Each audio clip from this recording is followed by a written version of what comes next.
The sun had barely risen over the hills of Umuchieze, but the roaster had already announced the day's arrival. Adaugo was at the stream, her laughter echoing through the trees as she fetched water in a calabash. At 18, her beauty had become the talk of the village. Almond-shaped eyes, skin like polished bronze, and a smile that softened even the hardest heart. She was her father's pride and her mother's joy, the first girl in her lineage to pass her WAEC in one sitting. Everyone said she was destined for greatness. Even the elders nodded when her name was mentioned. That girl go go far, they said, with the kind of certainty only the age possessed. Adaugo had dreams. She wanted to be a lawyer. I will fight for those who have no voice, she would say, passion burning in her words. When she received her admission letter to the University of Nsukka, her entire compound celebrated. Palm wine flowed, drums beat, and prayers were poured like rain. But fate, cruel and indifferent, was already weaving another story. The journey from Umuchieze to Nsukka was more than just a physical trip. It was a leap into a different world. The village was slow, predictable. The city was wide, blushing with movement, flooded with light that did not sleep. Adaugo arrived on campus with her mother's wrapper tied tightly around her waist and a black Ghana must go bag carrying her life's belongings. At first, everything felt magical. The wide classrooms, the lectures halls filled with students from all over the country, the professor who spoke big grammar like rain falling without end. It all made her feel like she was living inside a dream. She made new friends, especially Uzo, her roommate, a sharp-tongued girl from Lagos who knew the city like the back of her hand. But the drama began to change slowly. At night, the sound of laughter, music poured in from neighboring hostels, parties, boys, alcohols, and come back with flashy phones and extra money. Uzo started joining them. She urged Adaogo too. Na small groove now. You too dey fear, Uzo would say, her lips stained with the red sheep wine. But Adaogo resisted. Her mother's voice was still strong in her ears. Adaogo, remember whose child you are.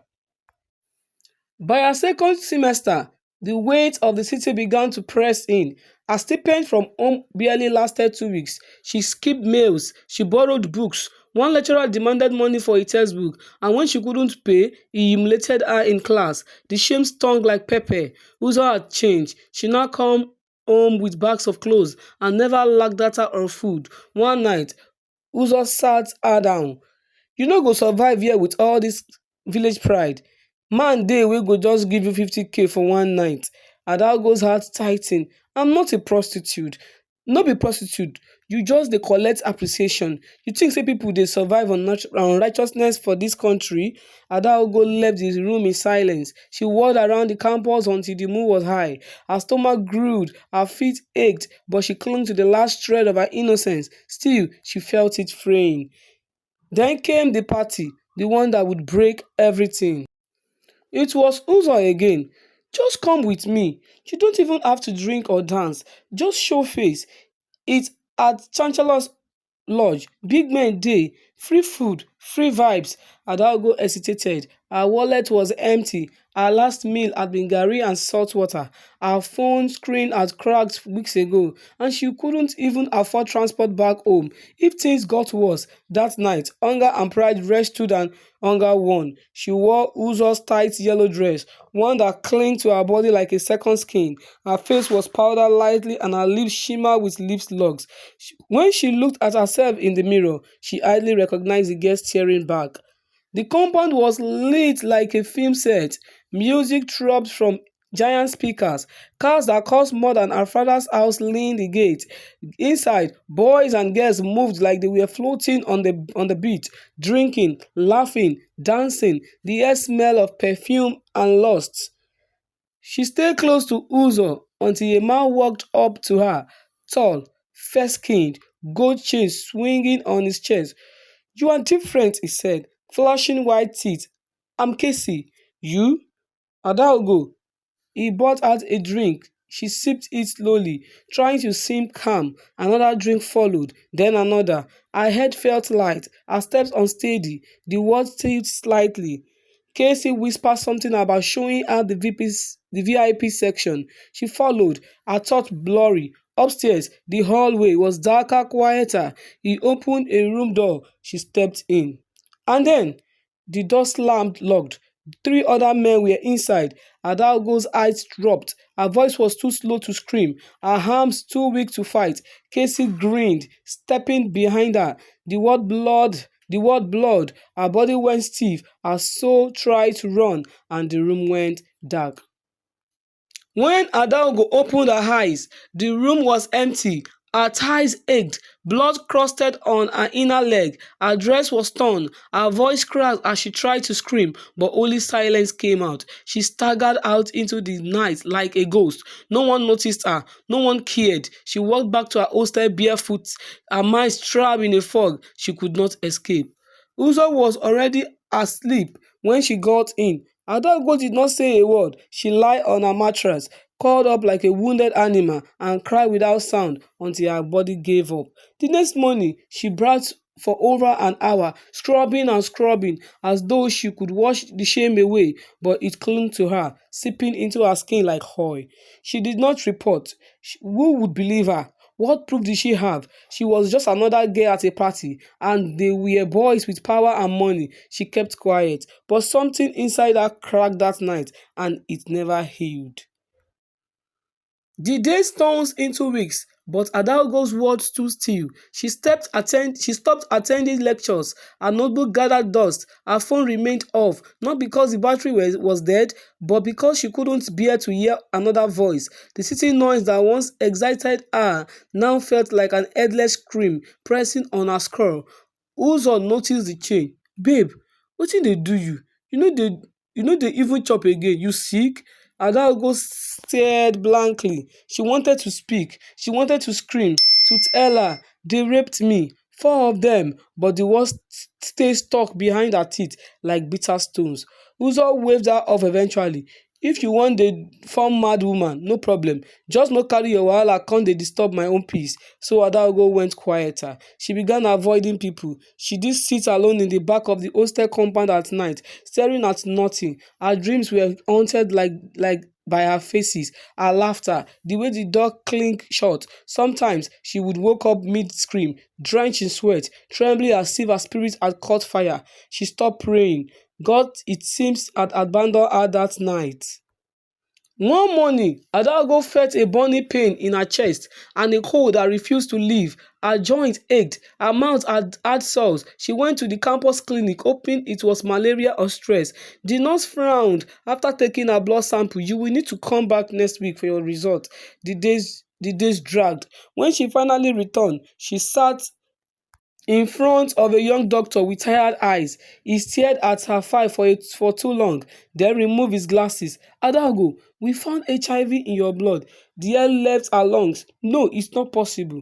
I know this is hard, but the result is confirmed. We will guide you through treatment." And she did not wait to hear the rest. She stood and walked out.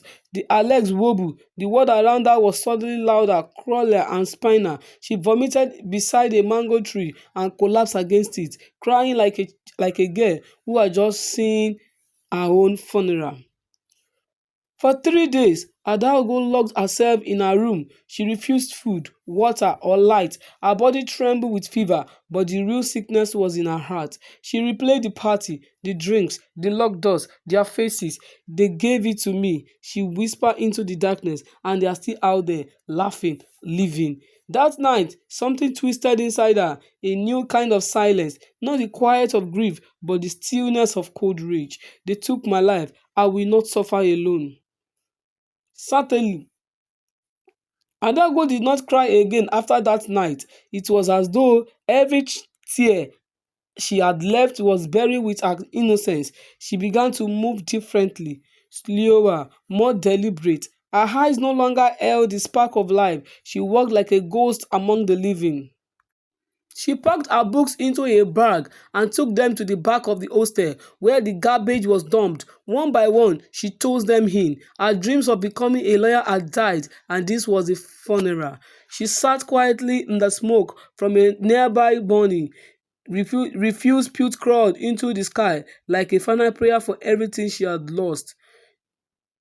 Peeped, for the first time in weeks, it was a message from one of the boys who had once toasted her on campus. "Hey pretty, long time. You still around?" Adago stared at the message.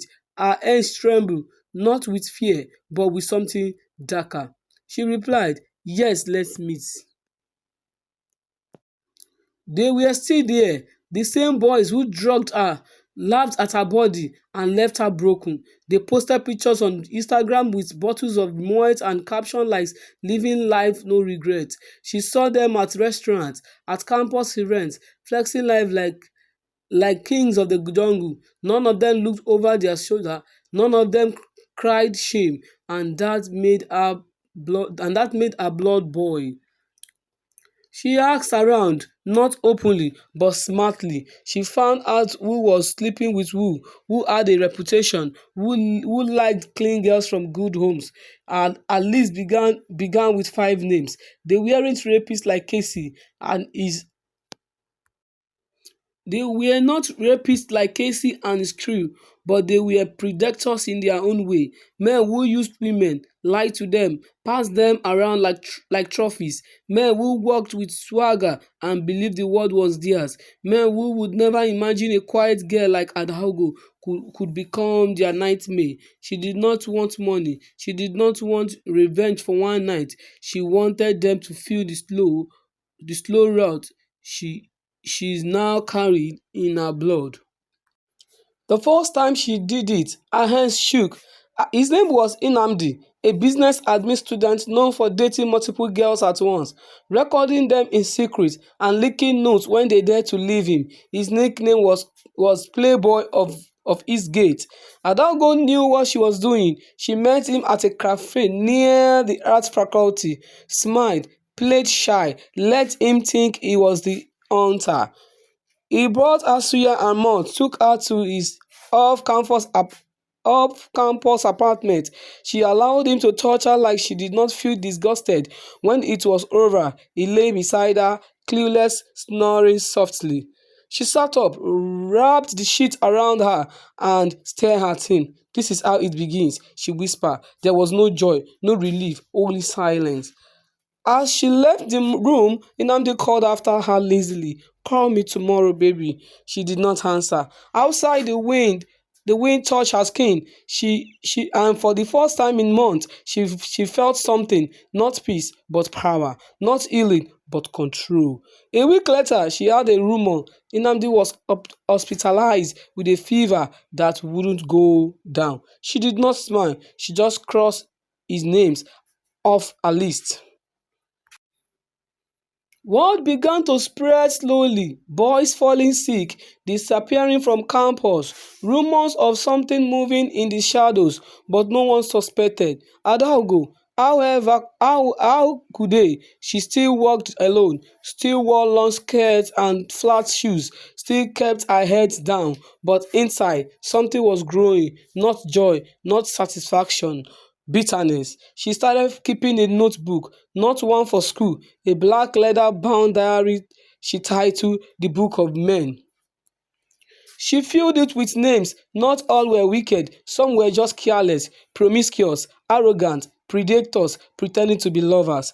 And one by one she reached out. Some were easy, cocky ones who thought any girl would smile at them was a conquest. Others took longer, more charm, but Adalgo had learned how to wear beauty like a weapon. They never knew what she carried. None of them asked. And when they were done and she walked away, she never looked back. They call her sweet, gentle, mysterious. She was none of those things. She was fire with no mercy. The rain that the rain that night felt like judgment from the sky. Adalgo stood under the zinc shade of a roadside stall, waiting for the downpour to ease. Her clothes were soaked, In her head, the phone buzzed again. Another message from her latest target, Tega, a pharmacy student known for mixing love potions and cleansing herbs for girls he later exploited. Hope you reach out safe, baby. You sweet die. Adaugo stared at the message, her face blank. She had just come from his apartment. His sheets still smell like sin. She hadn't said a word when she left, just like the others. But this one cut deeper. Tega was the first one who reminded her of Casey. The same entitled smile, the same hands that did not ask for permission, just took. She had wanted to scream midway. Her body trembled afterwards, not from cold, but from rage. But she sat on the bed and cried, silent, choking tears, not because of guilt, but because every time she did it, she died a little more inside. A part of her soul crumbled, but she couldn't stop, not now. This is justice, she whispered. This is what they deserve. Her diary grew heavier. 7 names crossed out, all of them sick now. Rumors of HIV began to spread like smoke. Still, no one suspected her. But deep inside her chest, beneath the armor of bitterness, the tears still flowed hidden, salty rivers of grief, and a girl who only wanted to be heard.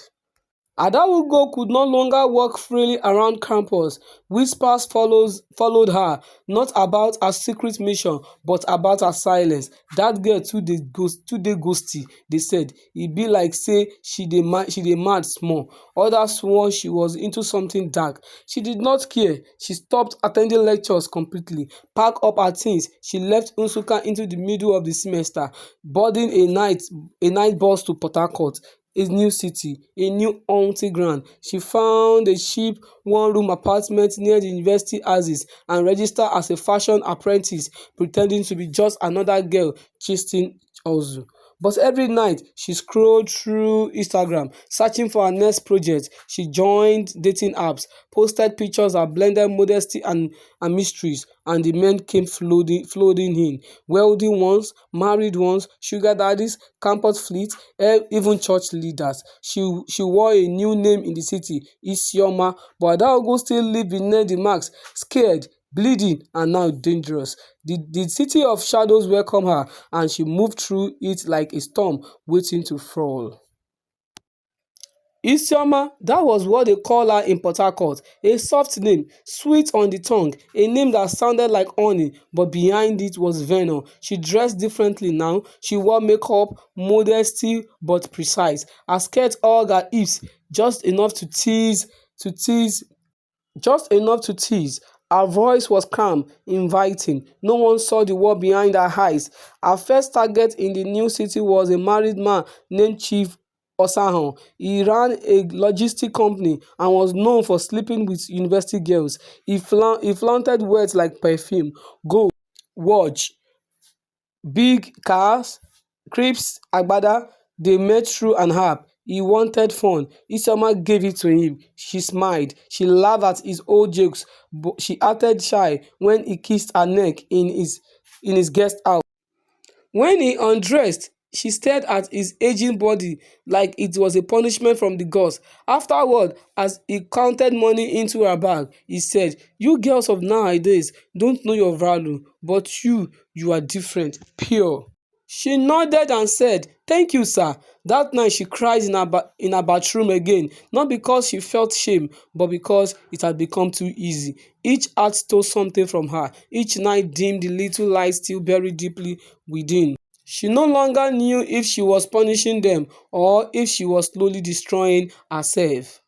One afternoon, while strolling through her phone, she stumbled upon an old photo, her and her mother, under the mango tree in Umuchieze. Her mother's eyes was bright, a wrapper tied fame around her chest. She looked proud, happy. Adago stared at the image of it for a long time. Her thumb hovered over the delete button, but she couldn't press it. The past wouldn't leave her alone. She missed the sound of a cricket at night, the laughter of her younger cousin, the way her mother called her my golden one. She remembered the church bell on Sunday mornings and the scent of jollof rice cooked on firewood. She had left all that behind. Now her nights were filled with strange men breath and hotel rooms that smelled like sheep soap. She looked at herself in the mirror, dark circles under her eyes, dry lips, hollow smile. Who am I becoming? She whispered. But there was no answer, only silence and the quiet footstep of another man waiting outside at her door.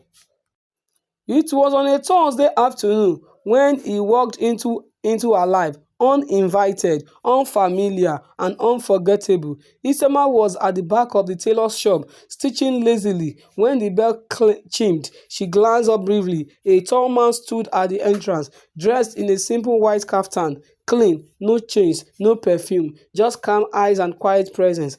"Auntie Isioma," he asked. "Yes?" He smiled faintly. "You dropped this yesterday." He held up a small leather purse. She frowned. She hadn't noticed it was missing. She took it from him cautiously, flipping through. Money untouched, ID card still inside. "Thank you," she muttered, more surprised than grateful. He nodded. "You should be more careful. Port Harcourt is not kind to stuffed art." Then he turned to leave. "What's your name?" she asked without thinking. He paused. "Kelechi." "Why did you return it?" He smiled again, softer this time. "Because it wasn't mine. I'm not everything broken must remain lost." Before she could say more, he was gone. That night, Isoma could not sleep. Not because of guilt, not because of nightmares, but because of the first time in a long while someone had looked at her and not seen what they could take, but what they could return. Kelechi returned again, this time with an akara and pap. "Just felt like someone might need breakfast," he said. She almost sent him away, but something in her spirit pulsed. She let it sit. She let him sit.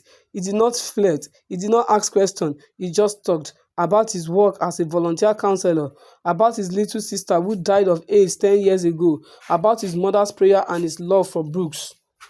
Adaugo listened with a tight chest. For days he came. Sometimes he brought food, sometimes flowers, once a book titled A Healing Path, and slowly her silence began to crack. She laughed once, a real laugh, not the kind that forced for her target. It startled her. It felt foreign, like joy sneaking back through a broken window. But she did not tell him the truth.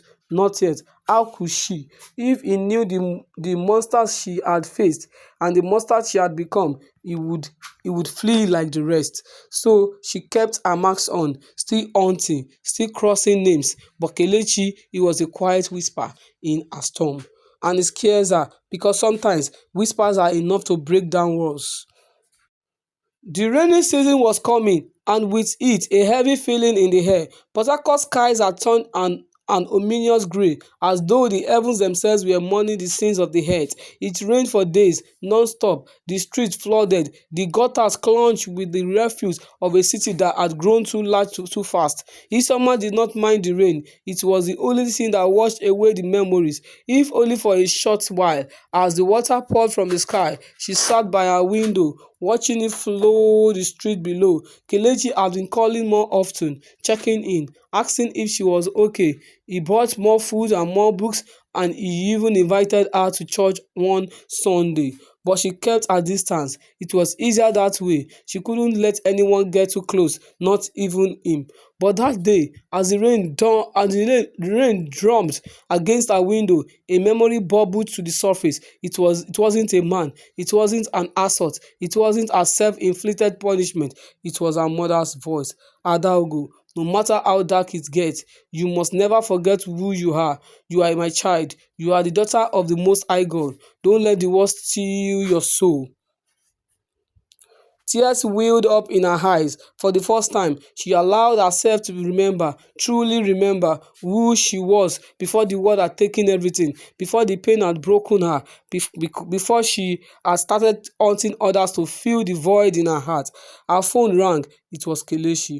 The sound of his voice, calm and steady, broke through the rainstorm in her mind.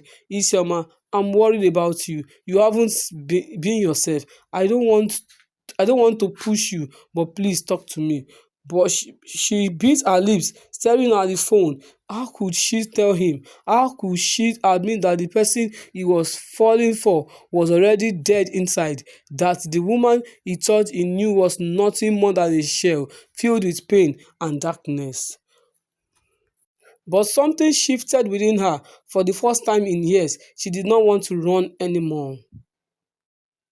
The decision came 2 days later. She was walking back from the market when she saw Kelechi standing near the corner of her street. His face was familiar now, but somehow different, more hopeful, more patient. Isioma, he said softly when he saw her, "I have been praying for you. I know something is not right, but you don't have to carry this alone." Adaugo froze. The rain had stopped, but the air was thick with an unspoken tension between them. She hesitated. "I have done terrible things, Kelechi. I have hurt people. I have hurt myself." He stepped forward, his eyes steady. "I know. You are not defined by your past. You can heal. You can forgive yourself."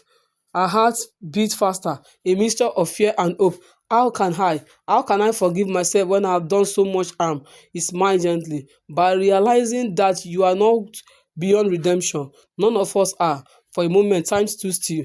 The weight of the world seemed to lift just slightly, enough for her to breathe. Kelechi's eyes softened. "Let me help you. Whatever it is, whatever you have done, I will be here."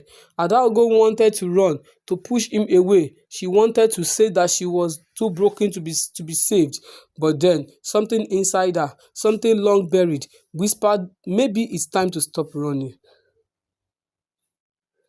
The days that followed felt like a delicate balance between past and future.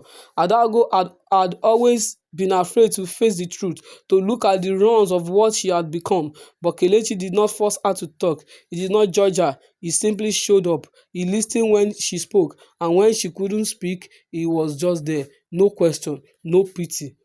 For the first time in months, she found herself opening up little by little. She told him about the rapes, the violence, the years of silence, the bitterness that had taken root in her soul, and how it had twisted her, turning her into someone she did not recognize, someone who hurt others to numb her own pain. Kelechi never interrupted. He did not look away. He simply said, "I'm so sorry you had to go through that, but it is not your fault, and it is never too late to make a different choice." Adago shook her head. "I have hurt too many people. I have become a monster." "No," he said firmly. "You are not your pain. You are not your mistakes. You are more than that." And slowly something began to shift in her. She did not have all the answer. The guilt still weighed heavily on her. The bitterness still shimmered just beneath the surface. But Kelechi believed in her. But unwavering kindness started to chip away at the walls she had built around herself. A week later, Adaogo found herself standing outside a clinic in Port Harcourt. It was a small, modest place, but its reputation was solid. She had made the decision to finally confront the damage she had done to herself and to others. Her hands too shook as she walked inside. The receptionist greeted her with a polite smile, but Adaogo barely registered it. All she could say was that the weight of the steps she had taken to get here. She had come to get tested, not just for herself, but for every man she had ever touched, every man she had ever infected. Her heart reached in her chest. She was ready to face the consequences of her actions, but it felt like a final goodbye to everything she had once known. She entered the testing room and sat across from the counselor, a soft-spoken woman named Mrs. Okoro, who seems to understand the weight of what Adaugo was about to face. "Don't worry, Mrs. Okoro," said kindly. "We will take care of everything. Just remember, this is a step towards healing. No matter the result, you are not alone in this." The result came back a few days later. Adaugo stood outside the clinic, holding the envelope in her hand. The wind tugged at her clothes, but she barely felt it. Her mind was consumed by the uncertainty of what was inside. She opened the envelope slowly. Her heart skipped a beat when she saw the test results. She was negative. Her body trembled with relief, but as quickly as the relief came, it was replaced by a wave of guilt. She hadn't even given the virus to any of the men she had hurt, but she has still given them something almost worse: the fear, the possibility, the danger of what they might have caught. She wasn't sure whether to cry or to laugh. She wasn't sure if she should feel free or trapped. Kelechi called her that night. He could tell her something has shifted in her voice. "I'm here," he said. "No matter what the test says, you are still you, and that is enough." Her chest tightened. He wasn't just offering her a second chance, he was offering her acceptance. And for the first time in years, she felt the faintest spark of hope. The days after the test felt like a strange mixture of clarity and confusion. Adaogo still struggled to fully accept the idea that she would start over, but each time she looked at Kelechi, she felt a glimmer of something she hadn't felt in years: peace. She still could not forget the faces of the men she had hurt, the pain she had caused, and she did not expect forgiveness to come easily to to herself or for them. But as time passed, she began to wonder if redemption was possible, not just for the men she had wronged, but for herself as well. One evening, she stood in front of a mirror, taking in the reflection. Her eyes were tired, but there was a softness to them now, a gentleness that hadn't been there before. She had never truly looked at herself like this, without without the shame, without the armor. She saw the girl her mother had raised, the girl who was once full of light before the darkness had consumed her. "You are more than your pain," she whispered, almost as it is remaining a- almost as if reminding herself. That night, Kelechi came over. He had bought dinner, as usual, rice and stew from her favorite restaurant, but tonight there was something different in the air. There was no talk of the past, no talk of what had been. Instead, they ate in quiet. They ate in quiet companionship, allowing the silence to speak louder than words. Afterwards, Kelechi sat with her, his hands resting gently on hers. "Isioma, there is something I need to ask you." She looked up, her heart racing. "What is it? What is it? Are you ready to forgive yourself?" The question hung in the air, thick and heavy, and for the first time, she realized that forgiving herself was the final step. It was the hardest part of healing, but it was necessary. Without it, she would remain trapped in the past. "I don't know," she admitted, her voice soft, "but I think I'm ready to try." Kelechi smiled gently, his eyes filled with understanding. "That is all we can do. Take it one day at a time. You don't have to have all the answers now. Just know that I'm here, and you don't have to carry the burden alone." Adaogo knew the healing wouldn't come overnight. It wasn't a simple journey with a clear end. It was messy, it was complicated, it was full of setbacks. But as each day passed, she found herself inching closer to the peace she so desperately needed. She began volunteering at women's shelter, sharing her story with those who had walked a similar path. It wasn't easy, but it was freeing. Every time she spoke, she felt a little lighter. Every woman she helped, every life she touched, reminded her that there was still good in the world and that she could be part of it.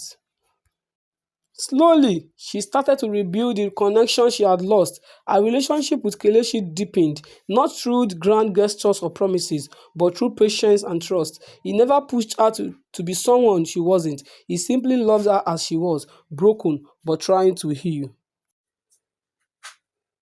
One evening, as they walked along the river bank near her apartment, Kelechi turned to her. "You have come so far, Isioma. I'm proud of you." Adaogo looked out over the water, the setting sun casting a golden glow over everything. I'm not there yet," she said quietly, "but I'm learning to forgive myself." Kelechi took her hand, his hand warm and steady. "That is enough. It's more than enough."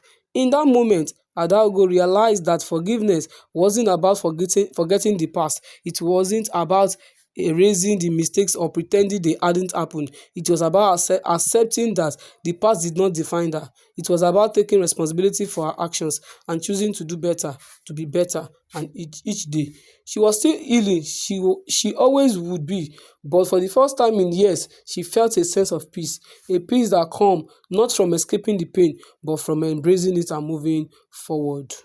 The healing process was never linear. Some days Adaugo felt as though the weight of her past was too heavy to bear. Other days it felt as though she had made more progress than she had ever expected. But no matter how many times she stumbled, Kelechi was there, steady and unwavering. His presence was a constant reminder that she wasn't alone in this journey. One day, while volunteering at the shelter, she met a young woman named Chika. Chika had been living on the street for several years, trying to escape a past filled with abuse and violence. She was only 19, but her eyes held a world of pain. As Adaogo spoke to Chika, she saw something in her, something she recognized all too well, the same haunted look, the same guided posture. She had been there once, years ago, before the bitterness has taken root in her soul. "Are you okay?" Adaogo asked gently, her voice filled with compassion. Chika did not answer at all, but simply shook her head, her eyes filled with unused tears. "I don't know how to move on. I don't know how to stop being angry at everything, at myself." Adaogo nodded, her heart aching for the young girl. She could feel her own pain reflected in Chika's word. "I understand," she said softly, "but I want you to know that you don't have to carry it alone. I know it feels like to be broken, to feel like you have lost everything, but you can heal. It takes time and it takes courage, but you can do it." For the first time, Chika looked up at her, her eyes filled with a glimmer of hope. "Do you really believe that?" Adaogo smiled, her own heart lifting. "I do. I believe it for you, and I believe it for me." From that moment, a bond formed between them. Adaogo became Chika's mentor, helping her through the pain and teaching her the same lessons she had learned. It wasn't easy, but with each passing day, Chika began to open up more, to trust more, and in return, Adaogo found herself healing even further as she gave back what she had received: love, patience, and understanding. Months passed, and the scars of the past slowly faded, though they would never completely disappear. Adaogo learned to live with them, not as a reminder of failure, but as a testament to her strength. Every scar told a story of survival, of resilience, of a long road of healing. One evening, as she and Kelechi sat in a small craft, she took his hands in hers and looked him in his eyes. "Kelechi," she said, her voice soft but steady, "I have never really thanked you for everything, for never giving up on me." He smiled, his eyes full of warmth. "You don't need to. You have come so far on your own. I'm just glad I could be here for you." Adaogo sneezed in his hand, a tear slipping down her cheeks. "But I wouldn't have made it without you. You showed me that I could still be loved, that I could still love myself." Kelechi's thumb brushed over her hand. His touch gentle. "I did not save you, Isioma. You saved yourself. I just helped you see that you are worth saving." Those words hit her deeply, and for the first time, she truly understood their meaning. It wasn't about waiting for someone else to fix her. It wasn't about finding a way out of the darkness. It was about finding the strength within herself to walk through it. Adaogo had taken the first step towards forgiveness, and now she was learning to embrace her own worth. She wasn't defined by the pain of her past, but by the woman she was becoming. With the support of Kelechi, Chika, and many women who had worked alongside her, Adaogo finally felt like she was standing on solid ground. She began to pursue her dreams again, finishing her degree and opening a small boutique where she could sew clothing she designed herself.